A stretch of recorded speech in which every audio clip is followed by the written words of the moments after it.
Good morning, everyone. First, my thanks to Carl Gardino and the Silicon Valley Leadership Group for organizing this event, and as we've come to expect, asserting a leadership position on another critical issue facing our community.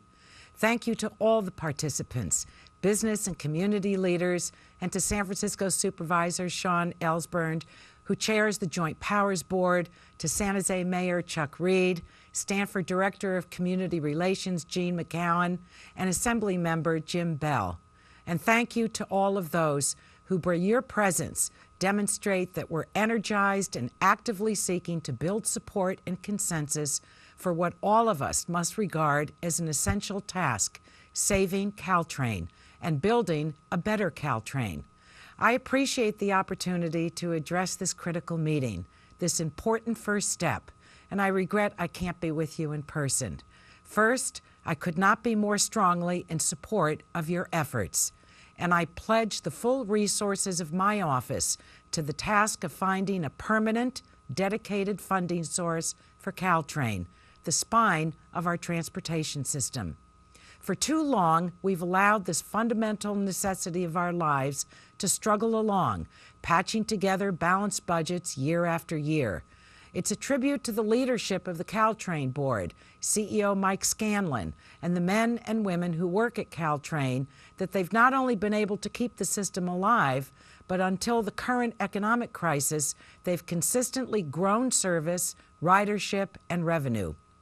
But we must ensure this precious resource survives and thrives, and that means we have to recognize that Caltrain is a regional system and that the region must support it.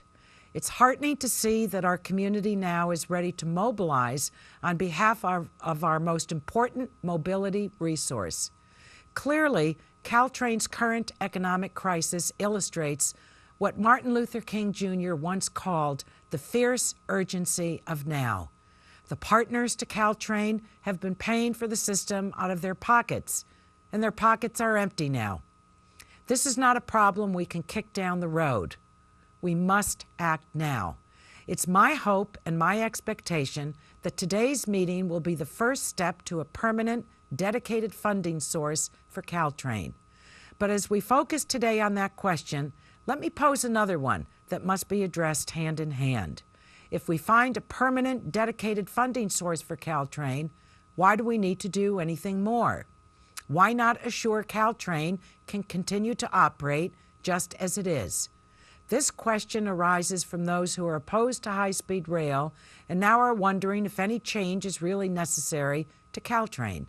But assuring that Caltrain can continue as it is would be only half a loaf, and would be no assurance at all that Caltrain can survive and become the system our community will need in the coming decades. I call Caltrain the spine of our transportation system, and the emphasis is just as much on the word system. Our community needs to take more cars off the road, reduce our fossil fuel consumption, reduce our carbon footprint, and assure that our towns and cities are interconnected to a system of transportation that is useful, efficient, and meets our expectations. Caltrain is maxed out. With its current infrastructure, everything has been done to squeeze the most service out of a system that needs to be rebuilt for the 21st century.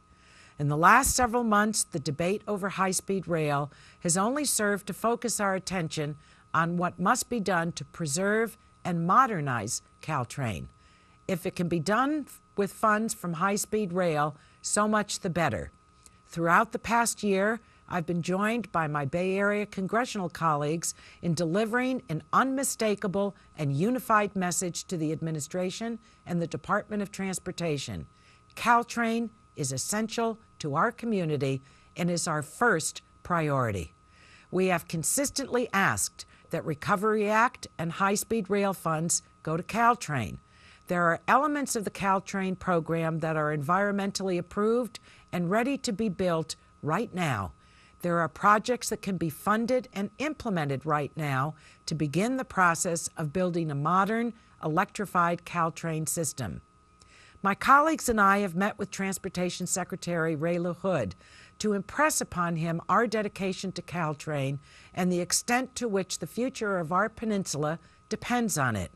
We have and will continue to deliver the message of the devastation to our region that would occur should Caltrain simply and tragically disappear. None of us want to face the prospect of a return of 12 million riders a year who use Caltrain to our highways.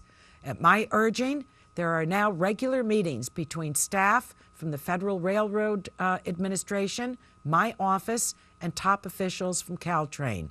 We are rightly focused on the funding of Caltrain's operations, and I know I speak for my constituents when I commend your efforts to find a way to ensure a permanent future for the little railroad that can and does. At the same time, we have to focus on solving the whole problem. It would be a disservice to today's efforts and the best intentions of all of us if we were to find a way to provide operating dollars to Caltrain only to leave it trapped in an infrastructure that is limited and fails to meet the expectations for growth that we all hold. In 1863, the last time someone from Illinois was in the White House, a small railroad was built from San Francisco to San Jose.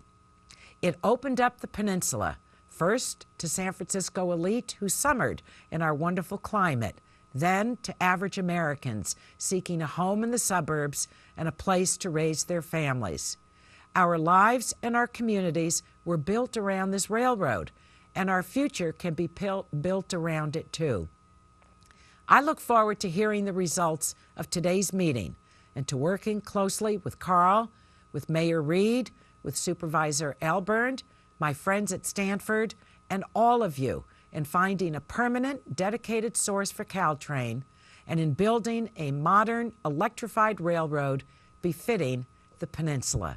Thank you again for allowing me to address you today, and I wish you all my best. You have a partner in me, and that's for sure. Thank you.